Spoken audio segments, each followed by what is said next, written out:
Hi all, and welcome back to another V-Rising video. Today's topic is where to find grave dust. In our first playthrough of the game, we had to especially focus on grave dust as we didn't have enough when we needed it. Initially, this was due to jewelry upgrades, as the rings we wanted to craft required 8 grave dust each. Then, later, we also needed to craft skirt stones, each requiring 4 grave dust. We needed those to upgrade to the next tier of jewelry, and the fact that repairing the old jewelry also required grave dust did not make things any better. Let's go through all your options for grave dust. What we wished we would have done earlier is likely your first option, farming graveyards and the undead. There are 2 small graveyards in Farbane Woods, the infested and the desecrated graveyard. Depending on your starting area, the one or the other might be more accessible to you. The undead are around level 20 to 27, so they should be quite easy. While loot is RNG based, you can expect something like 2 to 4 grave dust, 220 bones and 10 morning lily from the infested graveyard. And 5 to 6 grave dust, 210 bones and 104 morning lily from the desecrated graveyard. Okay, but not that great. Note that the V-Blood boss Goreswine the Ravager can be found in the desecrated graveyard. He is one to kill and we'll get back to what he unlocks later on. Then there is the Forgotten Cemetery, here in the middle, where the mobs are around level 25 to 34. Cleaning this area of urns, coffins and undead might yield you something like either of these 2 runs. 15 to 20 grave dust, a good amount of bones and lilies are not that bad. Simply doing a rinse and repeat on these areas is the best option to get going with grave dust and your first upgrades. We'll touch base on some of the higher level areas in the end of this video. Your next option comes with unlocking the grinder, which you have likely already done. The grinder allows you to grind excess bones into grave dust. We think it's rather expensive and not that great, but hey, the grinder can do its magic while you are raiding the graveyards, where you'll in any case get plenty of extra bones. It takes 100 bones to get 1 grave dust, but with the correct flooring you'll get a 25% bonus, which means it will only take 75 bones per grave dust. The third option is unlocked by tracking down and consuming the V-Blood of Goreswine the Ravager, which we mentioned earlier on. He is level 27 and unlocks tombs. We never became fans of this option, but here's how it works. You for instance build 4 tombs in an area like this. The tombs allow you to summon ghouls, which drop bones and have a chance to drop grave dust.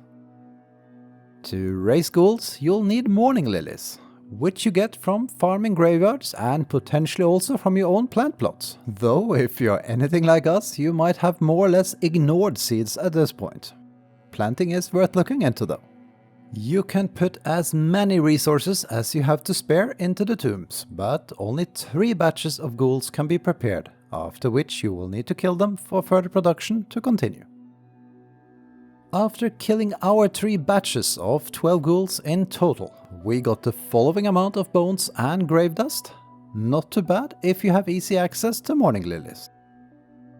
Later you can also unlock a recipe for skeleton priests that have a better chance of grave dust in addition to a chance of dropping skirt stones. An important resource all the way to the end and a topic we'll cover in a separate video. Finally, there is a banshee with an even higher drop chance for both. And therefore, neither the skeleton priest nor the banshees feel like a viable option for grave dust early on. Another area of interest is the Church of the Damned in northeast Dunley Farmlands. There are undead there, though we are now talking level 46 to 49. It's not really better than the starting zone, but it might be closer to your castle. There is a level 49 V-Blood boss on top of the area who is called Leandra the Shadow Priestess. If you avoid the boss but clear the area, you might get a few more grave dust.